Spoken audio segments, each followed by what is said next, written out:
Hello, everyone, and welcome back for some more Drag Race gossip, secrets, and drama. So, I'm back for another Have Your Say video. I'm back again. And this video is for RuPaul's Drag Race UK Season 7, Episode 2. So today we're going to be recapping the episode, going through the results of the Have Your Say poll, and we'll be talking about a little bit of light tea to do with Kori King speaking out on the Plain Jane versus Shea Couleé drama, as well as Pasty revealing some unaired moments from this week's episode. All that and more coming up in today's video, so let's get started. Okay, so let's start by recapping the episode. So the queens come back in after the non-elimination last week, and most of them seem kind of happy about it, but some of them are a little bit salty that no one went home. So I feel like in this episode, they're definitely trying to push this storyline that Viola is kind of like, not the villain, but sort of the one who's causing a little bit of tension. Maybe she's, saying things and the others are giving her a bit of side eye around the table. Happened later in the day as well. It also kind of happened in the previous episode as well. So I feel like they were definitely setting that up for the storyline for this episode. So we find out the mini challenge is called the Tainters, which is obviously a play on the traitors. And the queens have to get into quick drag to look like Claudia Winkleman, who is the host of the Traitors UK. And for those of you who don't know, she's a very famous presenter and she's known for having a very iconic look, which is a very severe, usually black fringe. We call it a fringe, not bangs like they do in America. It's fringe. And she always has quite dark eye makeup, and it's become a bit of a thing. She's also kind of in on the joke, and she also posts about it herself, so that's very much her signature look. And then the queens have to vote in these slightly shady categories, like who's the next to go home, who's the most annoying, or whatever. And I do quite like this challenge because obviously I think the messy part of me likes a little bit of drama and tension, and it's also quite interesting to see who the queens actually vote for. And this is again where we see that Viola, because she was voted as being kind of the most annoying or whatever, she then got a little bit salty about it later on. And there was a bit of drama when she confronted the other queens and sort of said she doesn't know how to act around them because she now feels like everyone hates her. Now, if we all like a little bit of drama on Drag Race, but I feel like in this particular instance, I did feel a little bit sorry for her, but it's difficult to know how much is, for the cameras and how much is in the editing and things. And I saw that the queens were joking about it on social media afterwards, so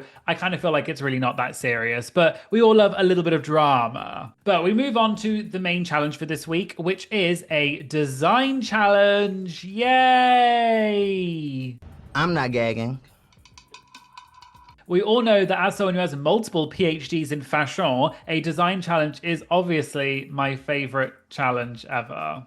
That's false, America. Now, I don't think it's any secret that I'm not a massive fan of design challenges because I often find they can be a bit boring, but whatever, let's just move on. And we find out the theme is Rumble in the Jumble. Now, just to quickly explain for any of you who may not know, in the UK, I think this might be a UK specific term maybe, but we have something called a Jumble sale, which is basically where usually for charity, people will sell secondhand items. And it's often where people just throw in a bunch of crap that's secondhand and sell it to try and make money for charity. And it's called a Jumble sale, I guess because it's all jumbled up.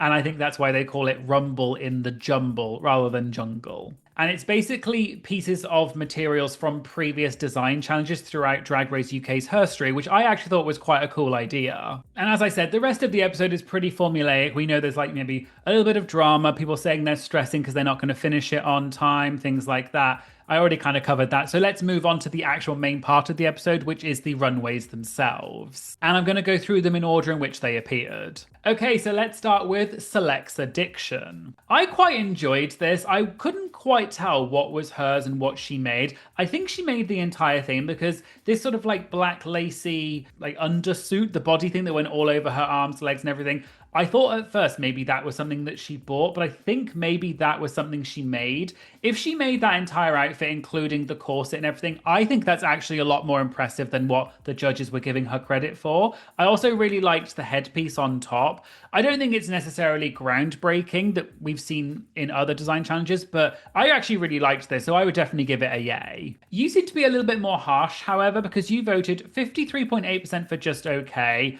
33.1% for yay, and then 13% for nay. After that, we had bones. I really enjoyed this look. At first, I wasn't sure I was going to when she first came out because I thought it looked very minimalist. But actually, when you look closely, because she did make this point that if you're not necessarily the best seamstress, don't try and sew something. And she made something more kind of abstract. But what I really liked and appreciated was the detailing on it. Like, for example, the white patches really give it the 3D element, because it could have so easily just been, it just could have looked really bad. But the fact that she added all these elements to give it some texture and 3D and stuff, I actually think that's very impressive. And the fact that it, I think, fit decently well, given that that's a weird material to work with. I think that's a very innovative way of doing it, so I would definitely give this a yay. And I think it's safe to say that you agreed, because you said 81.7% for yay, so you don't have to be a mathematics expert to work that out. I didn't go to school for math. And then it was 13% for just okay, and then nay only got 5.3%. After that, we had El Vosk. I thought this was okay. It wasn't my favorite. Definitely with the materials, I know this is going to happen because they're using materials from previous design challenges, but when I saw this, and especially that kind of blue plasticky stuff that she was holding on her arms, it reminded me of what Ahura made, which I think this must be from that challenge on season 2. And Ahura's was really good. So I don't know, this just kind of felt to me a bit like the not so good version, you know, a bit like the what you order online versus what you get. Now, I don't want to be mean to Elle because I actually really like Elle. I think this is a perfectly good outfit. I don't think it necessarily fit the most amazing, and I don't know how, yeah, there's something about it wasn't quite as flattering as I thought it could have been. So I think it could have been better. It definitely wasn't the best, but it wasn't the worst either. I ain't saying I'm the best, but I ain't the worst. So I think I would give Elle a just okay. And it looks like you agreed, because 57.4% was just okay, so well over half. Then 24.9% for nay was the next one. And then yay actually only got 17.8%. After that, we had Bonnie and Clyde. As soon as Bonnie walked out, I was like, why does she remind me of someone? And so many people online were saying that she looks really similar to Acacia Forgot from the US season, particularly in these images which I'll put up. Maybe I think it's the makeup and the hair in particular. I loved Bonnie's makeup, and I think from the neck up, it was really good. The outfit itself, I actually didn't think it was as bad as the judges were saying. It wasn't the best, but it wasn't the worst. The only thing I will say is, looking at it the second time, I did notice that bit at the bottom. It was just definitely not quite in the right place, and it just looked really odd. I think if she just used the same fabric all the way down, that would have made it 10 times better, as the judges said. So I think I would give this personally a just okay, because I don't think it was as bad as they were making out. Now, you were quite split between nay and just okay. Nay did technically come out on top with 46.2%, but just okay was only a little bit behind with 45.6%, and then yay only got 8.3%. After that, we had Tyrus Mongardi. I thought this look was perfectly good, perfectly serviceable. It's a perfectly adequate dress. I am serving you an adequate dress made of materials that is on my body. I think it looks nice. For someone that isn't necessarily a sewer, I think this is actually a pretty decent look. I think she accessorized it well. It fit decently. It definitely wasn't a winning look, but I think perfectly fine. So I would give it a just okay. And perhaps unsurprisingly, it looks like you agreed with me, because obviously I am the fashion expert. You're a liar. And you said 55.6% for just okay, 27.8% for yay. So yay was actually the next highest one. And then nay got 16.6. After that, we had Nyan Bella. Now, this is one of the looks where I think I was the most conflicted.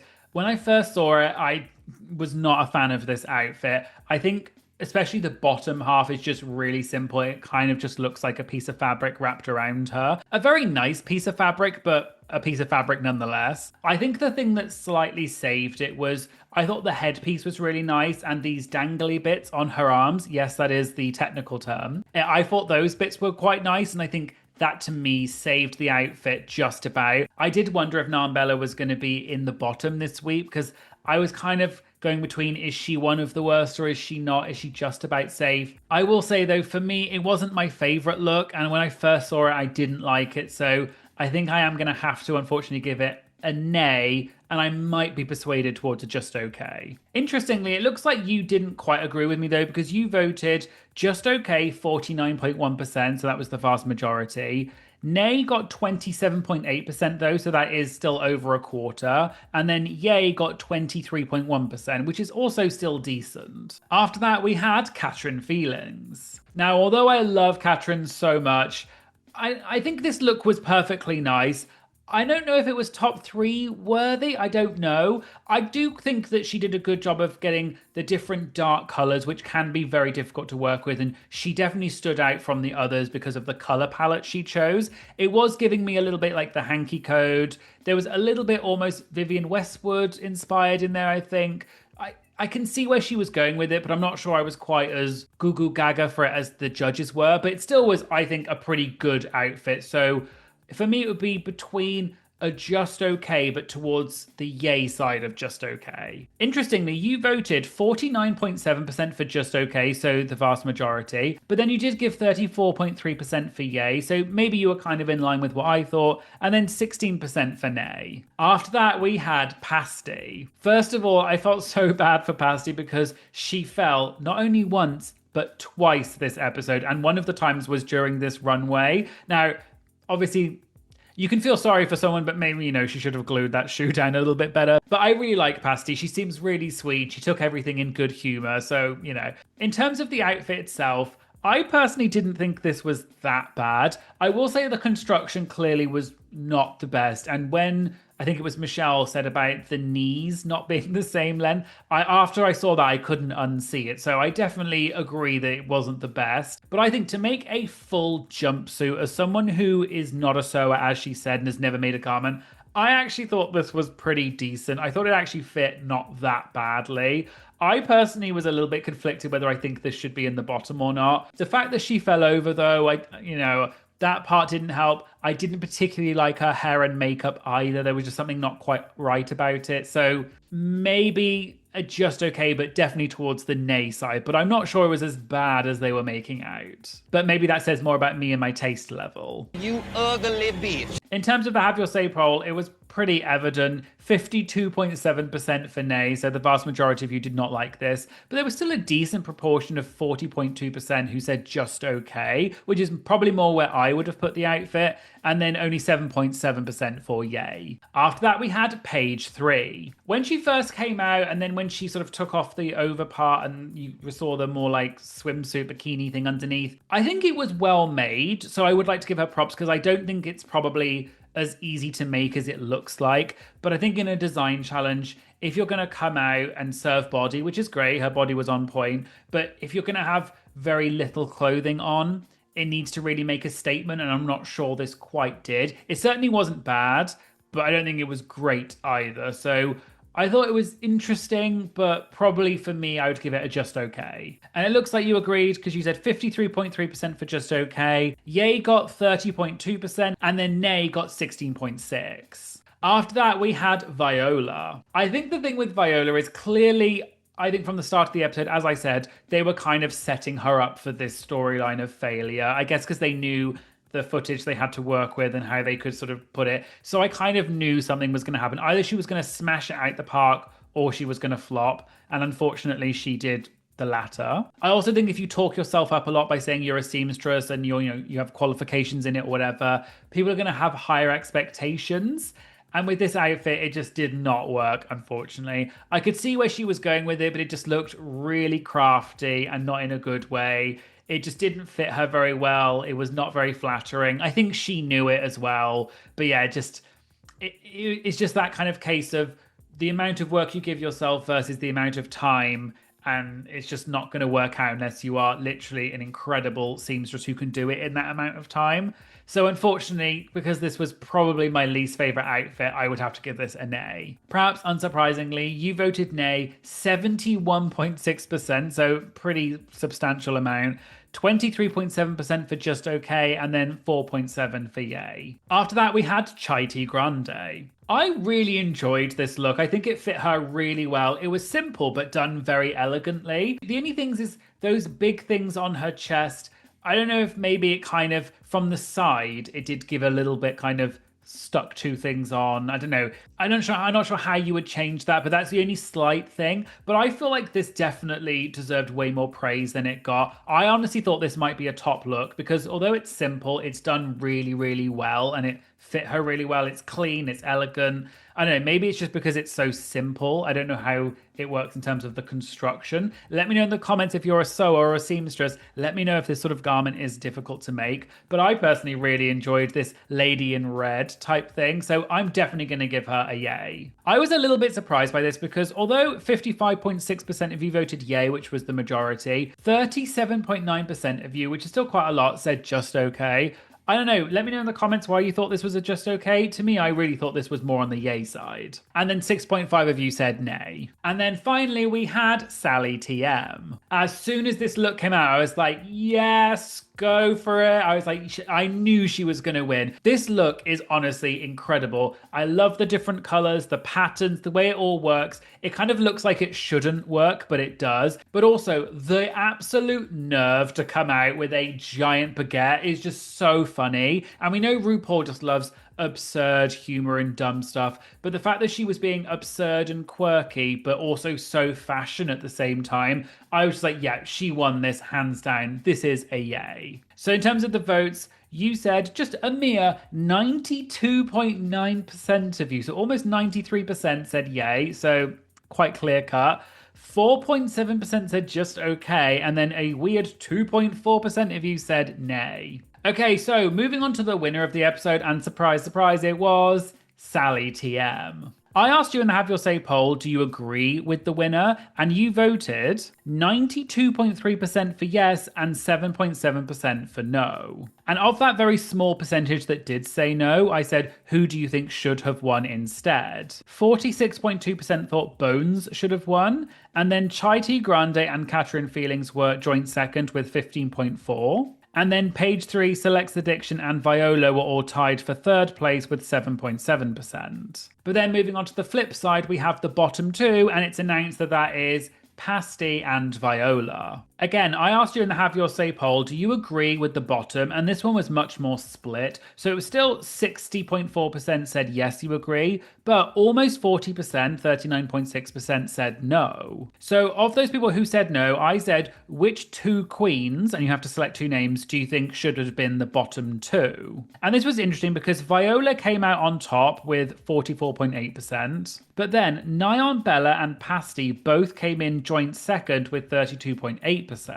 So I assume although Nyan Bella and Pasty got the same amount of votes, I think people were maybe voting no because they thought Nyan Bella should have been in the bottom two instead of Pasty. So Viola and Pasty then lip-synced the song Heartbreak Make Me a Dancer by the Freemasons featuring Sophie Ellis-Bextor. And Viola is announced as the winner and therefore safe, so unfortunately Pasty becomes the first queen eliminated from Drag Race UK Season 7. I asked you in the Have Your Say poll, who do you think won the lip sync in your opinion? And there was a pretty landslide result. 90.5% of you voted for Viola and 9.5% for Pasty. What I found interesting was they didn't do the lucky cow, so it looks like that was just for the first episode. So I asked you in the Have Your Say poll, do you think they should have used the lucky cow for the rest of the season? And you voted 61.5% for no and 38.5% for yes. And I'll talk about the lucky cow a bit more when we get to the comments in a second. Okay, in the last two questions, so question 6 was, from what we've seen so far, which queen do you think will win the season? So for this one, Bones came out on top with 35.5% of the vote. Page 3 came second with 18.3%.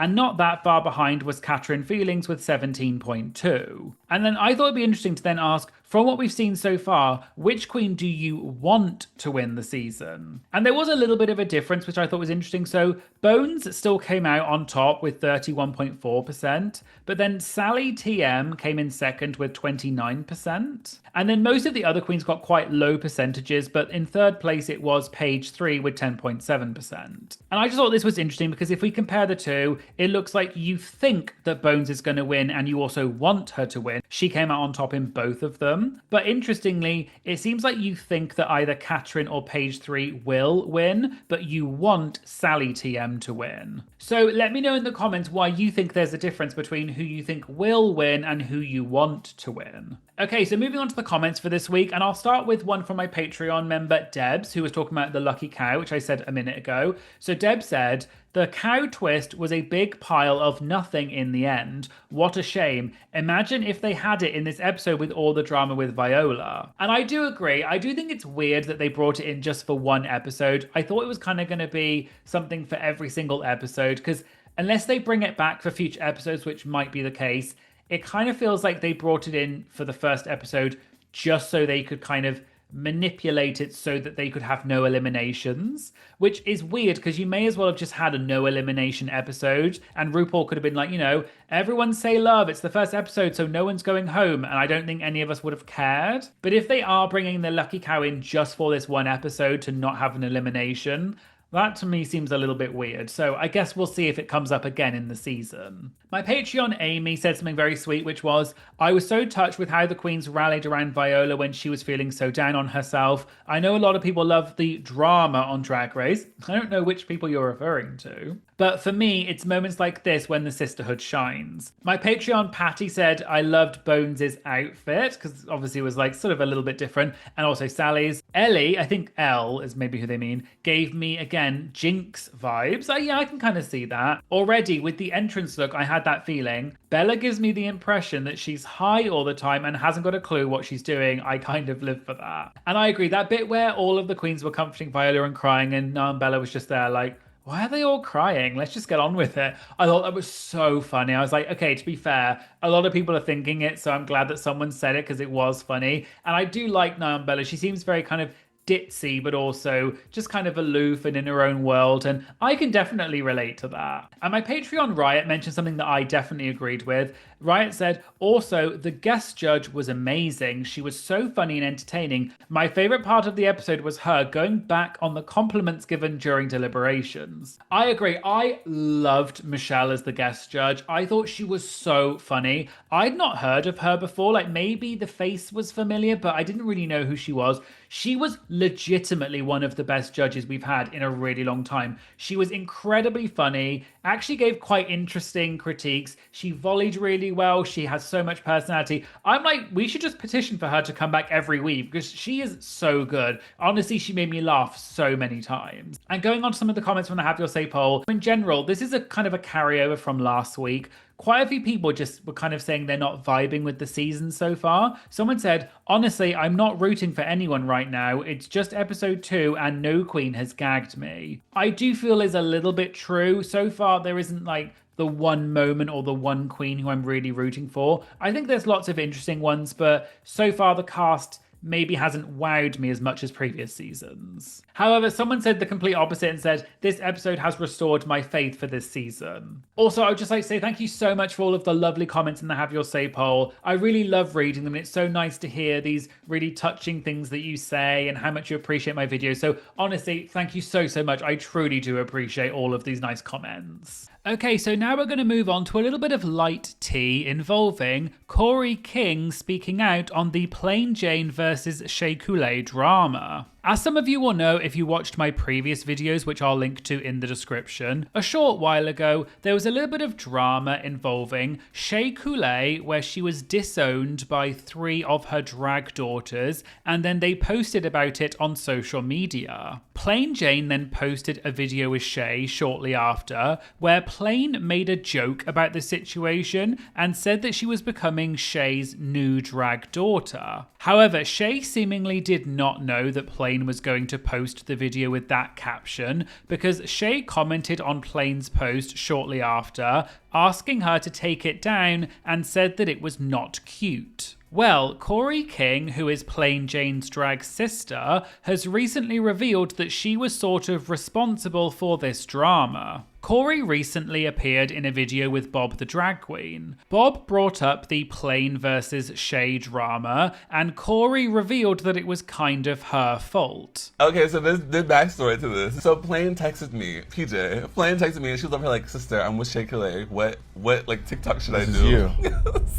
I gave her the audio. I gave her the caption. I gave her all of it. You orchestrated the whole thing. Yeah, because I was like, this is so funny. So what did PJ say to Shea? And I thought she was gonna write by her by the time she posted it. But I was like, this is gonna be so funny. This is sickening. Here's everything, girl. Like, do it. Let's give it. Let's wake it up. And then she posted. I said, yes, girl, give it. I saw the comment. I said, oh no, girl, take it back. Take it back. That's your friend.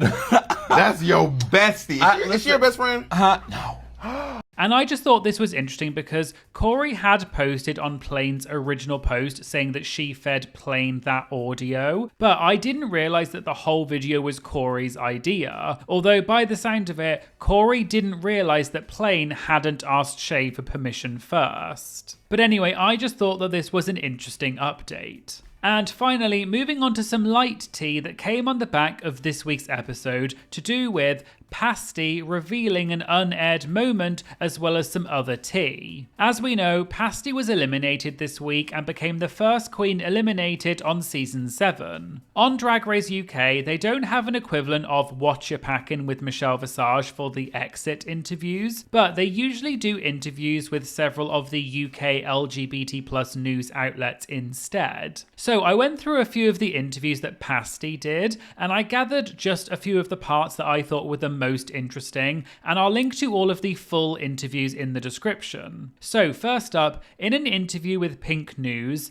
Pasty revealed that there was an unaired moment in this week's episode. Pasty said that although she may have seemed quite relaxed, she was actually, quote, very upset about being eliminated. Apparently, Pasty got so upset, but they seemingly cut it out of the episode. Pasty said, quote, I was very upset at certain points that they didn't show, thankfully. I was very low, and then, you know, it's what happened. I had an emotional moment, but it was a very emotional moment. By the time I got to the runway, I was like, I'm just going to have fun with it, and whatever happens, happens. Then, in an interview with Gay Star News, the interviewer mentioned that Pasty's self-made jumpsuit was not that bad, and it was only things like the knees being uneven that was bad. But Pasty said she thinks that they were uneven because when she walked out and fell over on the runway, she stepped on the leg of the jumpsuit, and presumably it yanked the fabric down. So she thinks that may have been why her knees were uneven. She also said the reason she chose to be in the same group as Katrin Feelings for the design challenge was because she thought Katrin could sew a lot more than she actually does,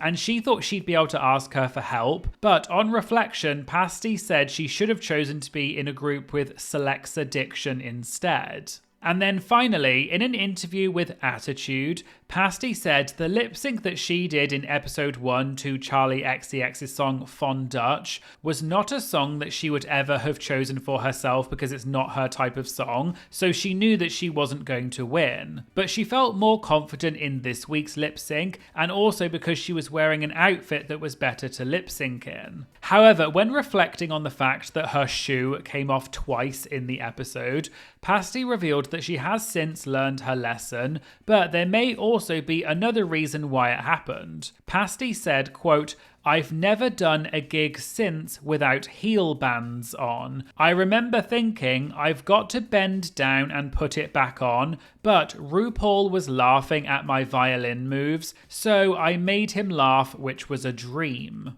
And I just thought that these were some interesting insights from Pasty, which we may never have heard about because there's no Roscoe's recap or anything like that for Drag Race UK, so that's why I wanted to share this information in this video. So there you go, there was the Have Your Say for RuPaul's Drag Race UK Season 7 Episode 2. Let me know in the comments what you think of the season so far, and did this design challenge live up to your expectations? And I'd just like to say thank you to all of my incredible Patreon members. Honestly, it is so amazing having you here supporting me. I love reading your comments in the Have Your Say poll. I love talking to you in the exclusive Patreon chat. Honestly, your support is just truly incredible. I pinch myself every day thinking about about it. So thank you all so much. If you'd like to get early access to my videos, have your comments featured in the Have Your Say poll, access to the exclusive Patreon chat, as well as many other benefits, please consider checking out my Patreon. It's a cheap way of supporting the channel and it really does make a huge difference. And I'll link to my Patreon in the description. And if you'd like to support the channel in a free way, please make sure you like and comment on these videos because it does actually boost the video in the algorithm. And the biggest thing you can do is just make sure you subscribe. It honestly makes such a massive difference to the channel. It's free, it takes 2 seconds, so please just make sure you subscribe. Thank you so much for watching, and I hope you'll join me again for some more Drag Race gossip, secrets, and drama. Thank you so much. Bye.